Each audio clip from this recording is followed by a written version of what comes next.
ಸಾಯಿರಾಮ್. ನನ್ನ ಮುದ್ದಿನ ಮಗುವೆ,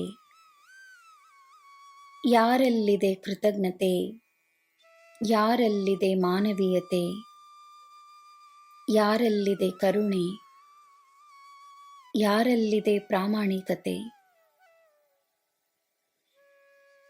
ಈ ಪ್ರಶ್ನೆಗಳನ್ನು ಕೇಳುವುದರಿಂದ ಈ ಪ್ರಪಂಚದಲ್ಲಿ ಅದೆಷ್ಟು ನಕಾರಾತ್ಮಕತೆ ಇದೆ ಎಂದು ಅನಿಸುತ್ತದೆ.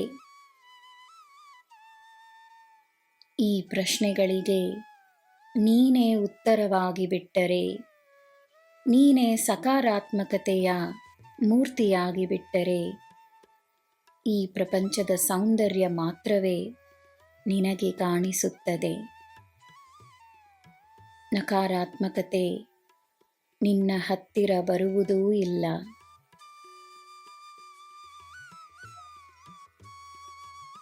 ಈ ಜೀವನ ನಿನಗೆ ಸಿಕ್ಕಿರುವುದಕ್ಕೆ 2 ಕಾರಣಗಳಿವೆ.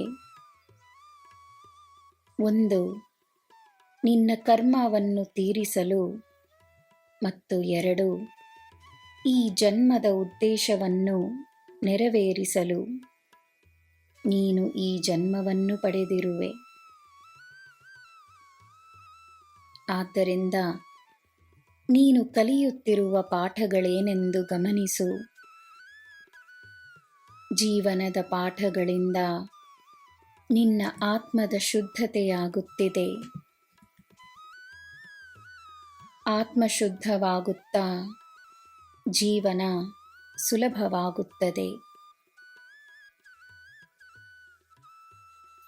ಜೀವನ ನಿನ್ನ ಬಳಿ ತರುವ ಪಾಠಗಳನ್ನು ನೀನು ಗಮನಿಸಲು ಪ್ರಾರಂಭಿಸಿದ ಕ್ಷಣದಿಂದಲೇ ಮುಂದಿನ ಮಾರ್ಗ ನಿನಗೆ ಸ್ಪಷ್ಟವಾಗಿ ಕಾಣಿಸುತ್ತದೆ. ನಿನ್ನ ವ್ಯಕ್ತಿತ್ವದಲ್ಲಿ ಅಗತ್ಯವಿರುವ ಬದಲಾವಣೆಗಳು ತಾನಾಗೇ ಆಗುತ್ತವೆ.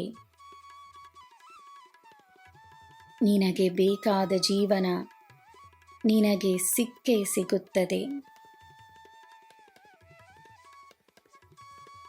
ನನ್ನ ಮಗುವೆ, ನನ್ನನ್ನು ನಂಬಿ ಬಾ. ಕಲಿಯುತ್ತಲಿರು, ನಂಬಿಕೆಯಿಂದ ಮುನ್ನಡೆಯುತ್ತಲಿರು. ನಾನಿದ್ದೇನೆ, ನಿನಗೆ ಎಲ್ಲ ಶುಭವೇ.